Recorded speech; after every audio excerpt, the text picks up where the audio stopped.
All right, listen up, because I'm only going to tell this story once. You think you know what it feels like to be crushed, to have your dreams stomped on like they're nothing? Well, let me paint you a picture. I was standing there in the boardroom of that godforsaken forestry corporation, surrounded by suits and ties, all of them looking at me like I was some kind of joke. The CEO, a man with a face like a bulldog chewing a wasp, was laying it on thick. "You're fired, Emily. Whistleblowing our practices? You're an embarrassment to this company, to your family." I could feel the blood draining from my face, but I stood tall. I knew I'd done the right thing, even if it meant losing everything. I walked out of there with my head held high, but inside I was shattered. I was a pariah, a traitor in their eyes, but I wasn't about to let that stop me.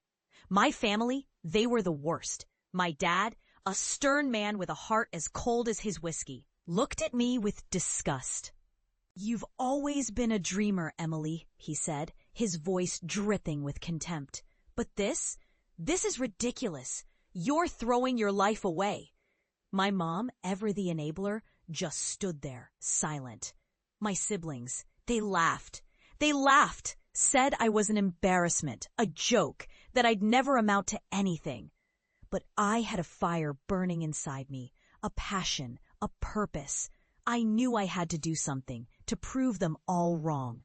So I turned to the one thing that had always fascinated me: fungi. Yeah, you heard it right. Mushrooms, toadstools, all that jazz. I became a mycologist, dedicated to restoring ancient wild forests through regenerative mycology. They mocked me, of course, friends, former colleagues, even my own family. They said I was wasting my time, that I was chasing a pipe dream. But I didn't care. I knew what I had to do. I started small, in a tiny lab, just me and my fungi. I experimented. I failed. I learned. And slowly, I started to see results. I found ways to use fungi to clean up polluted soil, to restore damaged ecosystems. I was on to something big, something that could change the world. Years passed and I didn't hear much from my family. I was too busy, too focused on my work. But I never forgot their words, their laughter. It fueled me, drove me to push harder to prove them wrong. And then, one day, I got the call. A major environmental conference wanted me to speak. They wanted to showcase my work, to share my breakthroughs with the world. I was finally getting the recognition I deserved. I decided it was time to go home, time to show my family what I'd become. I walked into that old house, the one I grew up in, and there they were. My dad, my mom, my siblings. They looked at me, and I could see the surprise in their eyes. I was different. I was stronger. "Emily," my dad said, his voice gruff, "what are you doing here?" I smiled, a slow, confident smile. "I'm here to show you something, Dad, something I've been working on." I led them outside to the backyard. I'd had it transformed into a living, breathing testament to my work. There were fungi everywhere, in every color and shape. But more than that, there were plants, trees, even animals, a whole ecosystem, thriving and healthy, all thanks to my fungi. My family looked around, their eyes wide with disbelief. "Emily," my mom whispered, is this your work?" I nodded, pride swelling in my chest.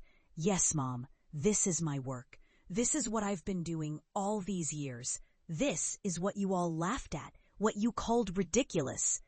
My dad looked at me, his expression unreadable. But then he did something I never expected. He nodded, a small, respectful nod. "You've done well, Emily," he said, his voice gruff with emotion. "You've really done well." My siblings, they were silent, their faces a mix of shock and awe. They'd never seen anything like this, never imagined that their sister, the one they'd laughed at, could do something so incredible. I stood there in the middle of my living, breathing masterpiece, and I felt a sense of peace. I'd done it. I'd proven them wrong. I'd turned their laughter into respect, their ridicule into admiration, but more than that, I'd proven something to myself.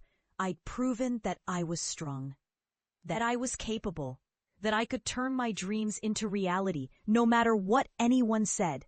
As I stood there, surrounded by the beauty of my work, I knew that I'd never let anyone hold me back again. I'd never let anyone's words, anyone's doubts, stop me from chasing my dreams. Because I knew, deep down, that I was destined for greatness, and I was going to make sure the world knew it too.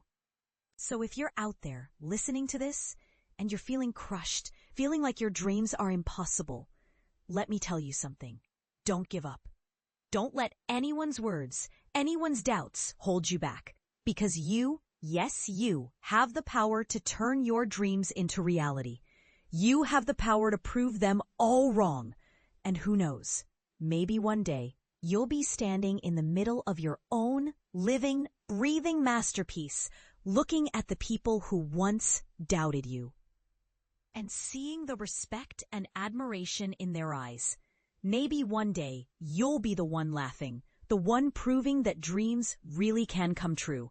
So stand tall, stand strong, and never ever give up on your dreams, because they're worth fighting for. They're worth everything.